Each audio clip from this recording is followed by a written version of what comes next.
Take a good look at this map of India. The arrow points to the Deccan. North of the Deccan lies a group of Indian states called Rajputana. To the northwest of these states is a large waterless piece of country called the Thar Desert.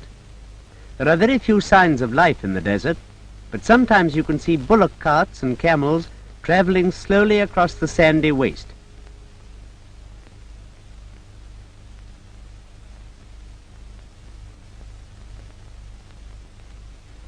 They are on their way to a desert town, for here on the edge of the desert lies the town of Bikaner.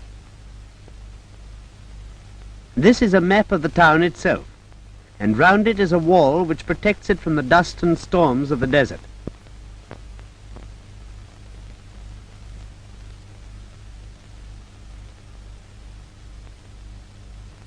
This is a view of the walls from the outside.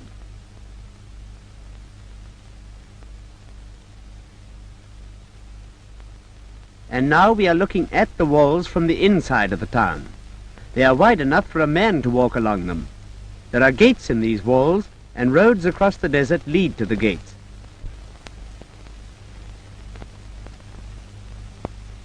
Through them, traffic flows in and out of the city.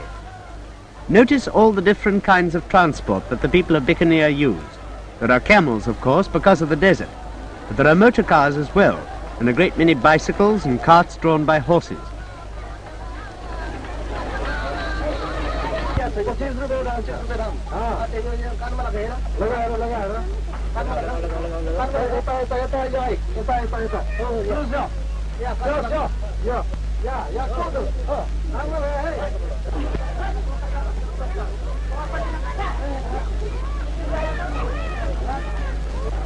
Strolling across the road is a cow, which is the sacred animal of the Hindus, and she may wander where she pleases.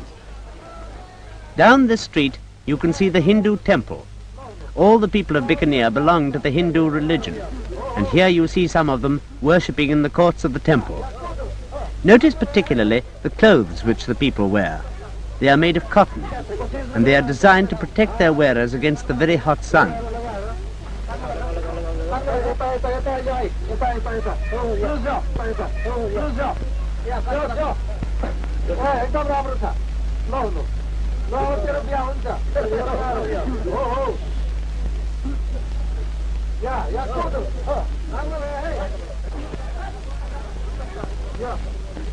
Near to the temple is a school, and here the children sit on the floor and write on slates.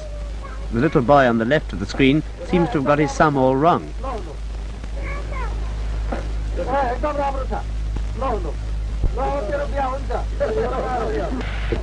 There are no cinemas to go to after school, but there are very funny animal imitators in the streets. And you can stand and watch a snake charmer making a cobra sway to and fro to his music. The children of Bikaner love watching him, and so do the grown-ups too.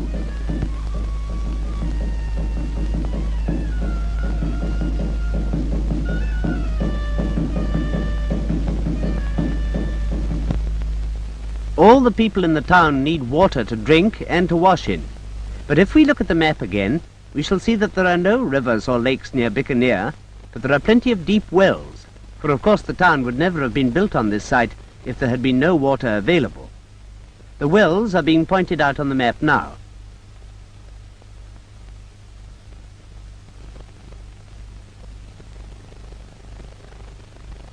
Let's have a look at this special well. The water is being pulled up from the bottom by a rope attached to 2 oxen.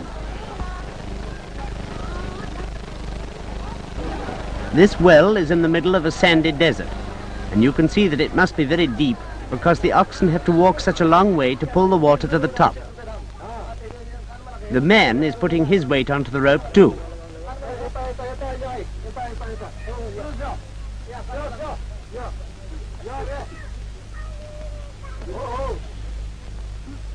The water comes up in a big leather bag.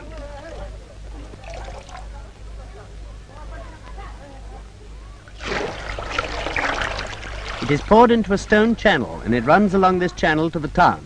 The channel is being marked in on the map in white now. The water flows along into a big stone tank. Here are people of Bikanir at the tank coming to fetch water for their houses. But some people are too lazy to fetch it for themselves, so there are water carriers, like these men who fill leather bags with the water and take it round the streets on camels. But people who buy it from them have to pay for it, having to be brought to their door.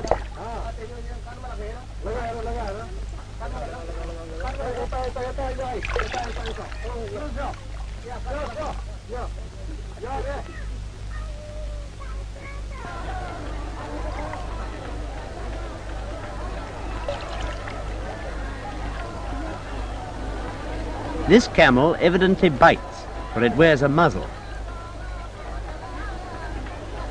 Take another look at Bikanir on the map. Outside it, to the northeast, is the palace of its ruler, the Maharaja of Bikanir.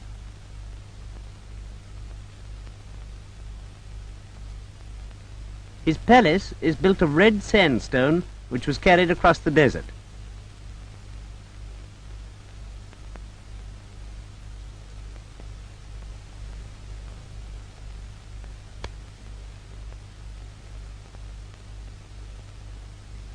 Here is a picture of the Maharaja himself.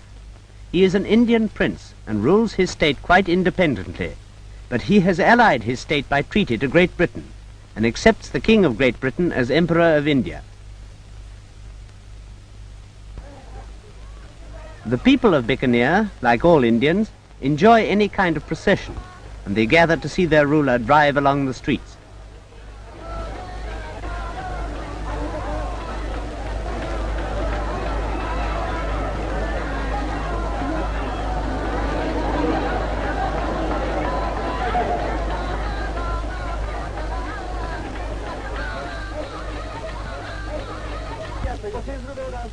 It is strange to find so much life and so many people in a town in the middle of the desert.